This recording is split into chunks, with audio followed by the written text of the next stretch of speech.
Chapter 1. It's Just a Dream. Jill. 11:32 p.m., the quiet after the storm. I sat up in bed. What had awakened me? I tried to sit still to listen, but my heart was pounding. Throwing off the covers, I turned to look out at the rising moon, shining brilliantly through the departing storm clouds. Silver light fell into my room in my family's apartment on the roof of Goldie's gym, the gym named for my mom. My whole life I had spent in and around the gym. Right at that moment, I felt the moonlight as if it were the sun. Goosebumps rose on my arms, and I tried to rub them down. At moments like this, I experienced visions of a sunny beach. Tonight, it was of the pool below, like I was standing on the diving board. Broad windows wrapped the pool on three sides, and the rising moon cast its light across the floor. As the moon rose, its light trailed into the water of the pool, and bubbles began to rise from the bottom in slow motion.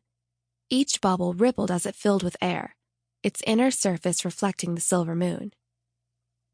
There the vision ended, and I was left sitting on the bed, staring out into the moonlight. In a trance, I watched myself from above, as if I were a marionette on strings. I climbed out of bed and tiptoed out of our apartment, down the stairs and into the gym proper. Through every window I passed on the way to the gym's pool, I could feel the silver moonlight. It reached even here, making the air glow and my nightshirt luminous. Even the bits of dust floating in the air held still for that which was about to happen. The door to the pool flung itself open. The pool was aroused by the moonlight, and its water called to me. 1.1. Sunken Treasure. Through the open door, I ran to the pool, doffing my nightshirt. The wind of my passage caused the shirt to float away and dance in the moonlight. It continued prancing on the deck of the pool, caught up in the moonlight's song as I dove. The bubbles, still lazily floating up from the bottom, filled with moonlight bright as day. The surface of the pool was still like glass, seeing as that the many moonlight bubbles had not reached the surface. The surface reflected an image of myself, the moon, and then the reflection shattered. Blissful waters greeted me, calling to me as one of their own.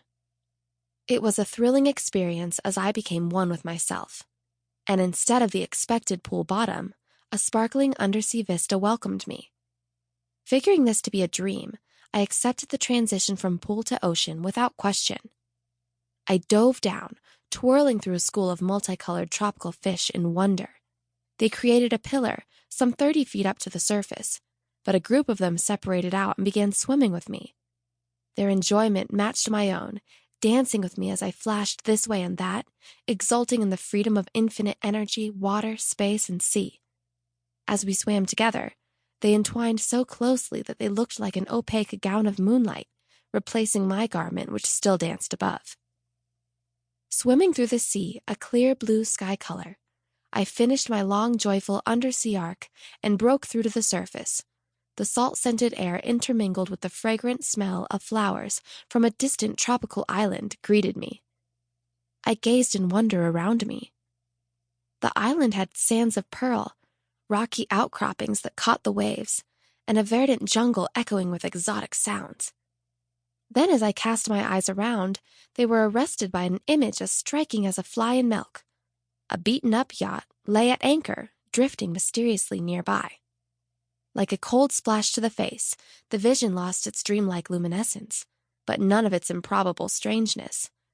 I, a girl barely 13 years old, was treading water out at sea. If this was real, I was no longer in Boulder, Colorado. This had to be a dream, but it was like no dream I'd ever had before. None of the joy was gone, but when the dreamlike state that I'd been indulging in vanished, I took stock. A light wind kicked up the sea, and the cries of birds caused me to look for them. Eventually, I saw them lazily circling overhead. Shading my eyes from the sun, I squinted. There was no moon. I felt like I was in a movie.